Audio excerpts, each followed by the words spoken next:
Me llamo Juan y soy católico. He sido un hombre devoto toda mi vida, siempre he creído firmemente en las enseñanzas de la iglesia y el poder de la oración. Desde niño, mi abuela me enseñó a rezar el rosario todas las noches, y nunca falté a misa los domingos. Trabajaba como enfermero en un hospital, el San Gabriel, un lugar muy tradicional, famoso por su historia y su fuerte conexión con la fe. Fundado en 1898 por monjas franciscanas, el edificio conservaba ese aire sagrado, como si las paredes mismas rezaran. Los pacientes siempre decían que sentían paz al estar allí, como si la presencia de Dios los acompañara en cada sala, en cada pasillo silencioso donde solo se escuchaba el leve zumbido de las luces fluorescentes y el ocasional repiqueteo de las ruedas de una camilla. Recuerdo que todo empezó una noche lluviosa de octubre, cuando el viento golpeaba contra los ventanales del hospital como si quisiera entrar. Estaba terminando mi turno nocturno cuando una enfermera nueva, la hermana Margarita, me pidió que revisara al paciente de la habitación 612. Pide específicamente por ti, me dijo con una expresión que no supe interpretar. Era un hombre mayor, en sus últimos días de vida, según su historial médico. Cuando entré, el olor a medicamentos y alcohol se mezclaba con algo más, algo rancio, como flores marchitas. Me pidió que cerrara la puerta y lo atendiera a solas.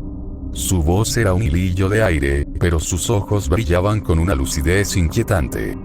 Cuando me acerqué, me miró fijamente, como si pudiera ver a través de mí, como si leyera cada pecado que había cometido, cada duda que alguna vez albergué en mi corazón.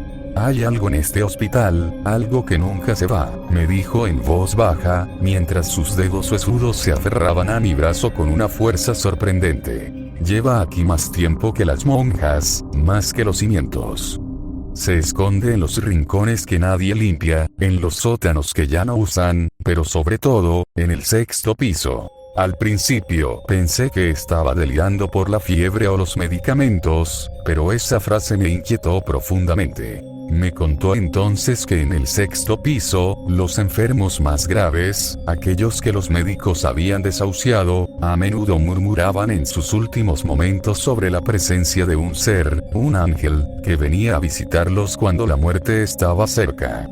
El hombre me dio detalles que me hicieron erizar los pelos de la nuca. Un ser con alas blancas como la nieve, de rostro luminoso, pero con una sombra extraña que se movía independientemente de él, como una mancha de tinta en agua.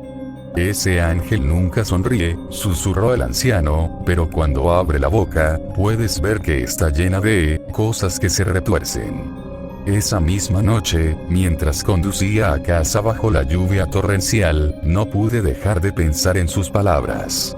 Las imágenes que describía se repetían en mi mente como un eco perturbador. Decidí investigar más al día siguiente, hablando discretamente con otros enfermos del 6º piso y con las enfermeras más veteranas. Todos coincidían en lo mismo. Algo extraño sucedía en ese piso, especialmente en las habitaciones cercanas al antiguo almacén de suministros, que había sido clausurado años atrás. Algunos hablaban de una energía oscura que se sentía en el aire, como una presión en el pecho que dificultaba la respiración. Otros decían que la luz del pasillo era más tenue cuando el visitante nocturno llegaba, como si absorbiera la claridad.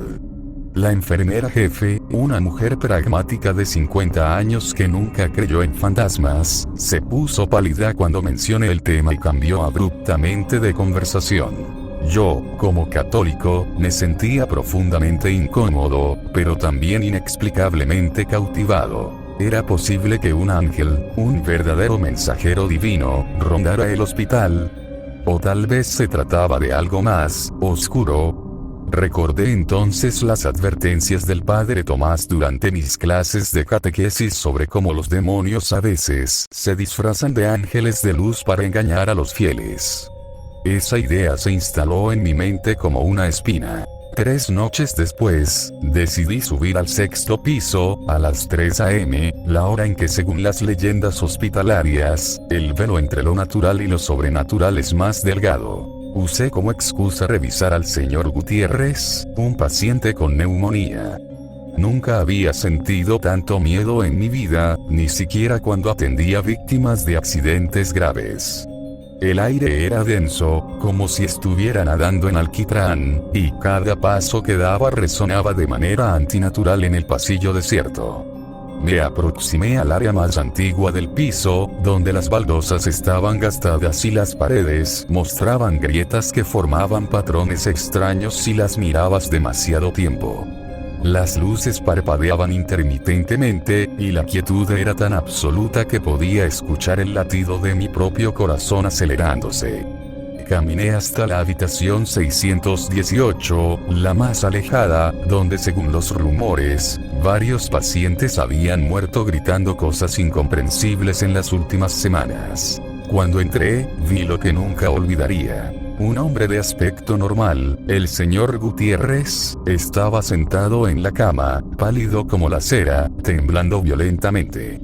Sus labios se movían rápidamente, susurrando algo que al principio no pude distinguir, pero que reconocí como el Padre Nuestro, aunque con palabras cambiadas, distorsionadas. Su rostro mostraba un miedo tan primitivo, tan visceral, que sentí las entrañas encogerse. Al verme, sus ojos se abrieron desmesuradamente, llenos de un terror que no era humano. ¿Qué pasa, señor Gutiérrez?, le pregunté, tratando de mantener la calma en mi voz, pero apenas pudo articular respuesta. Con un dedo que temblaba como una hoja en el viento, señaló hacia la esquina más oscura de la habitación, donde la luz de la luna que entraba por la ventana parecía detenerse, como si hubiera un muro invisible. Miré y al principio no vi nada, solo sombras que bailaban debido a mi propia respiración agitada. Hasta que, de repente, algo se movió en la oscuridad. No fue un movimiento natural, sino más bien como si el espacio mismo se hubiera arrugado por un instante. Un brillo débil, casi imperceptible, comenzó a formarse, tomando la silueta de una figura etérea, alta y delgada. Me quedé paralizado, incapaz de gritar o correr, como si mis pies hubieran echado raíces en el suelo. Esa figura comenzó a acercarse flotando, sin hacer ruido, y pude ver que coincidía exactamente con la descripción del anciano. Un ángel, con grandes alas blancas que parecían hechas de humo más que de plumas. Pero esta vez, su rostro no brillaba con una luz celestial. Estaba deformado, como visto a través de un vidrio ondulado, con facciones que se deslizaban lentamente por su piel como gusanos bajo tierra. No podía ver su boca claramente, pero sentía una sonrisa macabra, una sonrisa que sabía que existía, aunque mis ojos no la distinguieran, porque la sentía grabándose en mi mente, en mi alma. Un frío que no era físico me recorrió la espalda, cuando la criatura extendió una mano esquelética hacia el señor Gutiérrez, cuyo cuerpo comenzó a convulsionarse violentamente. En ese momento, todo se volvió negro. De repente, me desperté en mi cama, sudando frío, con el corazón a punto de estallar. Miré el reloj con desesperación. 3:15 AM había sido un sueño, pero mi ropa olía a hospital, a desinfectante, y en mis zapatos había restos de tierra rojiza como la que a veces se encontraba en los sótanos del San Gabriel. Algo no cuadraba. ¿Cómo podía ser? Decidí regresar al hospital inmediatamente, convencido de que algo terrible estaba ocurriendo. Esa misma noche, armado de valor y con una pequeña cámara que había comprado específicamente para esta investigación, volví a subir al 6º piso. Esta vez llevaba también un crucifijo que había pertenecido a mi abuela y una botella de agua bendita que el padre Mendoza me había dado años atrás por si acaso. Sabía que tenía que grabarlo, documentarlo, porque si no, nadie me creería. Necesitaba entender qué sucedía realmente en ese maldito piso. Pero lo que vi esa noche me dejó sin palabras, sin aliento, sin esperanza. La figura estaba allí, en el mismo pasillo, pero esta vez no estaba frente a la habitación del señor Gutiérrez. Estaba de pie en el centro del corredor, inmóvil, como esperándome. Y lo peor de todo, Estaba mirando directamente hacia mí, como si hubiera sabido que regresaría. A través del visor de la cámara, pude ver claramente lo que mis ojos se negaban a aceptar. No era un ángel. Era una distorsión grotesca de todo lo que había aprendido sobre la fe, una burla sangrienta a todo lo sagrado. Era un demonio, un ser que había tomado la forma de un ángel para engañar a los enfermos justo antes de que sus almas se desvanecieran, para atraparlas en su mentira. Podía sentir su maldad irradiando como calor de un horno, una presencia tan opresiva que me costaba respirar. Su sonrisa ahora era visible, y no era bondadosa ni misericordiosa, sino cruel, hambrienta, llena de dientes afilados y demasiados para ser humanos. Sabía, con una certeza que venía de lo más profundo de mi ser, que esa cosa se alimentaba del miedo, de la desesperación, de la fe corrompida. Antes de poder retroceder, antes de poder siquiera pensar en escapar, lo escuché decir algo en un susurro bajo, gutural, en un idioma que no reconocí pero que entendí perfectamente. Tarde. Luego, como un eco que resonaba dentro de mi cráneo, mi mente se llenó de palabras en latín, pero no el latín de la misa, no el latín sagrado, eran palabras torcidas, invertidas, como los salmos recitados al revés, que usaban en los rituales oscuros.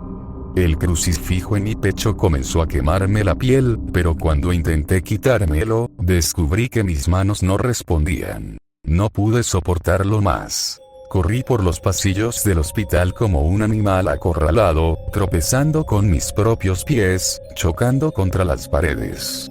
Pero por más que corría, lo sentía acercarse, no detrás de mí, sino a mi lado, dentro de mí. Esa sonrisa maldita, la misma que había visto en el enfermo, ahora estaba en todas partes. En las paredes, en el techo, en el suelo que parecía inclinarse bajo mis pies. Estaba en mi cabeza, reptando entre mis pensamientos, y sentí que algo más, algo infinitamente peor, estaba tomando control de mi cuerpo, de mi alma. Finalmente, caí de rodillas en la capilla del hospital, frente al altar donde tantas veces había rezado. Las velas parpadeaban violentamente, aunque no había corriente de aire. Y entonces lo entendí. Todo había sido una mentira. La presencia que había sentido en el hospital, esa paz que los pacientes decían experimentar, las visiones del ángel, todo era parte de un engaño elaborado, una trampa espiritual. Ese demonio había estado corriendo por los pasillos del San Gabriel durante décadas, quizás siglos, acechando a aquellos con fe verdadera, alimentándose de sus miedos, corrompiendo sus creencias desde dentro como un cáncer. Con un esfuerzo sobrehumano, me levanté, usando el altar como apoyo. Cuando miré al frente, hacia el Cristo en la cruz que siempre había sido fuente de consuelo, lo vi claramente. Estaba allí, en el rincón más oscuro de la capilla, donde la luz de las velas no llegaba. Ya no tenía forma de ángel, sino algo indescriptible, algo que hacía que mi mente se rebelara contra su propia comprensión. Pero su sonrisa era la misma, solo que ahora era más amplia, más hambrienta, como si supiera que había ganado. Antes de que pudiera gritar, antes de que pudiera rezar una última vez, algo me susurró al oído con una voz que conocía demasiado bien, era mi propia voz, pero distorsionada, podrida. Bienvenido a la verdad, Juan. Bienvenido a la noche eterna. Y entonces, por primera vez en mi vida de fe, entendí el verdadero significado del terror. No era la muerte lo que me esperaba, era algo mucho, mucho peor.